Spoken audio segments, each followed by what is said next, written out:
ಕೆಲವೊಬ್ಬರು ದೇವ್ರನ್ನೂ ನಂಬಲ್ಲ, ದೆವ್ವಗಳನ್ನೂ ನಂಬಲ್ಲ. ಮತ್ತು ಕೆಲವ್ರು ಏನು ಅಂತಂದರೆ ದೇವ್ರನ್ನ ನಂಬ್ತೀನಿ, ಆತ್ಮಗಳನ್ನೆಲ್ಲ ನಂಬಲ್ಲ ಅಂತ ಇನ್ನು ಕೆಲವ್ರು ಹೇಳ್ತಾರೆ. ಆದರೆ ನನಗೆ ಅನುಭವಕ್ಕೆ ಬಂದಿರೋದು, ಇನ್ನು ಕೆಲವುದು ಇನ್ಯಾರೋ ಹೇಳಿರೋದು, ಎರಡು ವಿಷಯಗಳು ಮಾತ್ರ ನಾನು ಹೇಳಬೇಕು ಅಂತ ಅಂದ್ಕೊಂಡಿದ್ದೀನಿ ನಾನಿವತ್ತು. ನನ್ನ ಫ್ರೆಂಡ್ ಮನೆಗೆ ವಶೀಕರಣ ಮಾಡಿ ಒಂದು ಆತ್ಮನ ಬಿಟ್ಟಿದ್ದರು, ಏನೋ ಮಾಟ ಎಲ್ಲ ಮಾಡಿಸ್ಬಿಟ್ಟು. ಮಗು 1.5-2 ವರ್ಷದ ಮಗು. ಅದು ನೋಡಿದ್ರೆ ಎಲ್ಲಂದರಲ್ಲಿ ತೋರಿಸ್ಬಿಟ್ಟು ಗೊಗ್ಗೆಯ ಇದೆ, ಗೊಗ್ಗೆಯ ಅಂಥೇಳಿ ತೋರಿಸೋದಂತ ಪಾಪ. ಆದರೆ ಭಯ ಅನ್ನೋದಿರಲ್ಲ ಅಂಥ ಸಣ್ಣ ಮಕ್ಳುಗಳಿಗೆ. ಆದರೆ ಎಲ್ಲೆಲ್ಲೋ ಜಾಗ ಚೇಂಜ್ ಮಾಡಿ ತೋರಿಸೋದಂತೆ ಇದೆ ಅಂಥೇಳಿ ಪಾಪ. ಆಮೇಲೆ ಪರಿಹಾರ ಮಾಡಿಸ್ಕೊಂಡ್ರು. ನಾನು ಹೇಳಿದ್ನಲ್ಲ ಕೆಂಚರಾಯ ಸ್ವಾಮಿ ಅಂಥೇಳಿ ಬೇರೆ ಬೇರೆ ವಿಡಿಯೋಗಳಲ್ಲಿ ಹೇಳಿದ್ದೀನಿ ನಾನು ಆಲ್ರೆಡಿ ಆ ದೇವ್ರ ಬಗ್ಗೆ. ಅಲ್ಲಿ ಹೋಗಿ ಪರಿಹಾರ ಮಾಡಿಸ್ಕೊಂಡ್ರು. ಈಗ ನಗ್ನಗ್ತಾ ಚೆನ್ನಾಗಿದ್ದಾರೆ ಅವರು. ಇನ್ನೊಂದೇನು ಅಂತಂದರೆ, ಕೆಲವು ಆತ್ಮಗಳು ಕೆಲವ್ರ ಪ್ರಾಣಗಳನ್ನೇ ತೆಗೆದು ಬಿಡುತ್ತೆ ಹುಡುಗಾಟ ಆಡಿ. ಅದು ಇವಾಗ ಏನು ಅನ್ನೋದನ್ನು ಹೇಳಬೇಕು ಅಂತಿದ್ದೀನಿ. ಒಂದು ಪಾಪ ಮುದುಕಿ, ಅದು ಹಣ್ಣು ಮುದುಕಿ ಅಂತಲೇ ಅಂದ್ಕೊಳ್ಳಿ, ಆದರೆ ತುಂಬ ವಯಸ್ಸಂತೂ ಆಗಿತ್ತು ಸಿಕ್ಕಾಪಟ್ಟೆ. ಆ ಮುದುಕಿ ಮೈಯೊಳಗೆ ಸೇರಿಕೊಂಡು ಮರ ಹತ್ತಿಸ್ಬಿಟ್ಟು ಬಿಟ್ಟು ಹೊಟ್ಟೋಗೋದಂತೆ ಪಾಪ. ಆ ಮುದುಕಿನ ಬಾಯಿ ಬಡ್ಕೊಳ್ಳೋದಂತೆ, ಅಯ್ಯೋ ನನ್ನ ಮರ ಹತ್ತಿಬಿಟ್ಟಿದ್ದೀನಿ, ಹೇಗೆ ಅಂತ ನಂಗೆ ಗೊತ್ತಿಲ್ಲ, ನನ್ನ ಇಳಿಸ್ರಿ ಅಂತ ಕೇಳೋದಂತ ಆ ಮುದುಕಿ. ಸರಿ, ಬೇರೆ ಅವರೆಲ್ಲ ಹೋಗಿ ಇದ್ಯಾಕೆ ಮುದುಕಿ ಹೇಗೆ ಹತ್ತಿತು ಅಂಥೇಳಿ ಪಾಪ ಗೊತ್ತಿಲ್ಲಲ್ಲ ಬೇರೆಯವ್ರಿಗೆಲ್ಲ, ಇಳಿಸೋರಂತ ಆ ಮುದುಕಿನ. ಇದೇ ಥರ ಇದ್ದಕ್ಕಿದ್ದಂಗೆ ಎಲ್ಲೆಲ್ಲೋ ಹತ್ತಿಸ್ಬಿಟ್ಟು ಬಿಟ್ಟು ಹೊಟ್ಟೋಗಂತಂತೆ. ಇದೇ ಥರ ನಡೀತಿತ್ತು. ಒಂದು ಫೈನಲ್ ಆಗಿ ಬಿಲ್ಡಿಂಗಿಂದ ಬಿಲ್ಡಿಂಗ್ ಹಾರಿಸೋದಂತ ಆ ಮುದುಕಿನ. ಆ ಥರ ಹಾರಿಸೋ ಟೈಮಲ್ಲಿ ಬಿಲ್ಡಿಂಗಿಂದ ಬಿಲ್ಡಿಂಗ್ ಹಾರೋವಾಗ ಮಧ್ಯದಲ್ಲಿ ಬಿಟ್ಟು ಹೊಟ್ಟೋಯ್ತಂತೆ. ಸೊ ಆ ಮುದುಕಿ ಬಿಲ್ಡಿಂಗಿಂದ ಮೇಲಿಂದ ಕೆಳಗೆ ಬಿದ್ದು ಸತ್ತೋಯ್ತಂತೆ.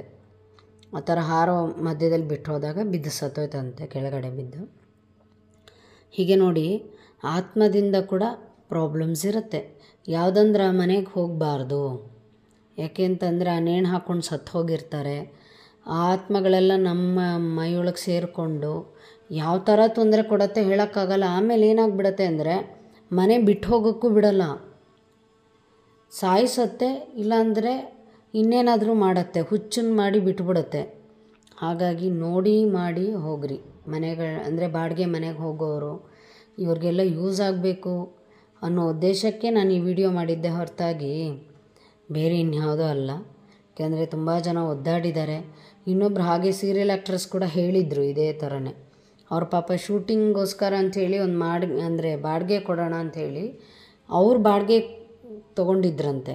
ನೀವು ಶೂಟಿಂಗಿಗೆ ಆ ಮನೆಗೆ ಕೊಟ್ಟರೆ ಇವ್ರಿಗೆ ಇನ್ಕಮ್ ಆಗುತ್ತೆ, ಸಂಪಾದನೆ ಮಾಡ್ಬೋದು, ಮಾಡ್ಬೋದು ಅನ್ನೋ ಉದ್ದೇಶಕ್ಕೋಸ್ಕರ ಬಾಡಿಗೆ ತೊಗೊಂಡಿದ್ದಾರೆ. ದೊಡ್ಡ ಮನೆ ತೊಗೊಂಡ್ರೆ ಫುಲ್ ಅವ್ರಿಗೆ ಆ ಮನೆಗೆ ಹೋಗ್ತಿದ್ದಾಗ ಅನ್ನಿಸ್ತಂತೆ ನೆಗೆಟಿವ್ ಎನರ್ಜಿ ಇದೆಯೇನೋ, ಏನೋ ಒಂಥರ ಬ್ಯಾಡ್ ಫೀಲಿಂಗ್ ಆಯ್ತಂತ ಅವ್ರಿಗೆ ಮನೆಗೆ ಹೋದಾಗ.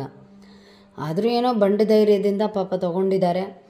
ತೊಗೊಂಡ ಮೇಲೆ ಏನೇನೋ ಪಾಪ ಅವರು ಸಂಪಾದನೆ ಕೂಡ ಸ್ವಲ್ಪ ಅಷ್ಟು ಚೆನ್ನಾಗಾಗ್ತಿರ್ಲಿಲ್ವಂತ. ಆ ಮನೆ ತೊಗೊಂಡ ಮೇಲೆ ಏನೋ ಒಂಥರ ಬ್ಯಾಡ್ ಫೀಲಿಂಗು, ಎಲ್ಲೇ ಹೋದರೂ ಮೂಡ್ ಇರ್ತಿರ್ಲಿಲ್ಲ. ಕಡೆಗೆ ಸಾಲಗಳೆಲ್ಲ ಮಾಡ್ಕೊಂಬಿಟ್ರಂತೆ.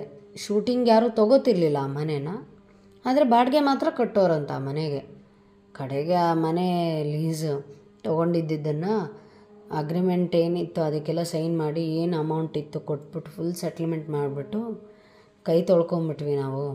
ತುಂಬ ಕಷ್ಟ ಆಗೋಯ್ತು. ಆಮೇಲೆ ಈಗ ಪರವಾಗಿಲ್ಲ, ಚೇತರಿಸ್ಕೊಂಡ್ವಿ ನಾವು ಅಂತ ಹೇಳಿ ಒಬ್ಬರು ಆ್ಯಕ್ಟ್ರೆಸ್ ಹೇಳಿದರು. ಅಕ್ಕ ಸೀರಿಯಲಲ್ಲಿ ಮಾಡೋ ಆ್ಯಕ್ಟ್ರೆಸ್ ಅವರು. ಅದು ನೋಡಿದ್ದೆ. ಯಾವಾಗಿಂದನೂ ಈ ವಿಷಯ ನನ್ನ ಚಾನಲಲ್ಲಿ ಹಾಕೋಣ, ಈ ಥರ ಬೇರೆ ಥರನೂ ಎಕ್ಸ್ಪೀರಿಯನ್ಸ್ ಆಗಿರುತ್ತೆ ಒಂದು ಆತ್ಮಗಳಿಂದ.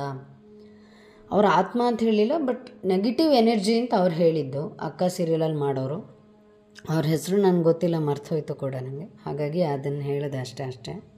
ಅವ್ರು ಏನು ಹೇಳಿದ್ರು ಅಷ್ಟೇ ಹೇಳಿದ್ದೀನಿ ನಿಮಗೀಗ.